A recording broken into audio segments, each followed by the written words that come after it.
នៅក្នុងសតវត្សថ្មីនេះជំនាញព័ត៌មានវិទ្យាបានក្លាយជាផ្នែកសំខាន់បំផុតនៃជីវិតនិងការងារនៅវិទ្យាស្ថានពហុបច្ចេកទេសខេត្តកំពង់ស្ពឺ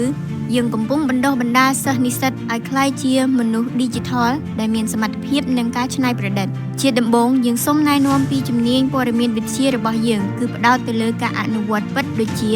ការរចនាបណ្ដាញកុំព្យូទ័រការសរសេរកូដកម្មវិធីនិងគេហទំព័រសុវត្ថិភាពព័ត៌មានបច្ចេកវិទ្យា Digital និង FAI ការរចនា Graphic ដោយកុំព្យូទ័រពួកយើងជឿថាការអប់រំគឺជាគន្លងនៃការប្រែប្រួលអនាគតសិស្សទាំងឡាយនឹងទទួលបានទំនាក់ទំនងជាមួយឧបករណ៍សម្ភារៈទំនើបការណែនាំដោយគ្រូជំនាញមិនទាន់អស់ទេចំពោះសិស្សនិស្សិតដែលបានមកចុះឈ្មោះចូលរៀននៅវិទ្យាស្ថានពហុបច្ចេកទេសខេត្តកំពង់ស្ពឺនឹងទទួលបានអាហារូបករណ៍ 100% ភ្លាមបន្ទាប់ពីបញ្ចប់ការសិក្សាសិស្សានុសិស្សនឹងទទួលបានសញ្ញាបត្រដែលចេញពីក្រសួងការងារនិងបណ្ដុះបណ្ដាលវិជ្ជាជីវៈដែលមានតម្លៃទទួលស្គាល់ជាសាធារណៈនៅទីនេះអ្នកមិនត្រឹមតែរៀនទេប៉ុន្តែអាចអភិវឌ្ឍជំនាញជាក់ស្ដែង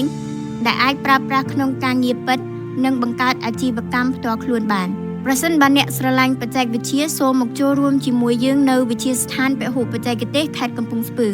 ដើម្បីកសាងអនាគត Digital របស់អ្នកជាមួយពិភពថ្មីនៃព័ត៌មានវិទ្យាព័ត៌មានលម្អិតសូមទំនាក់ទំនងមកកាន់លេខទូរស័ព្ទ012 995 952 067 40 43 43 093 50 78 78 ឬមកកាន់ទីតាំងផ្ទាល់តាមអាសយដ្ឋានខាងក្រោមភូមិទំពូងឃុំកាហែងស្រុកសំរោងទងខេត្តកំពង់ស្ពឺ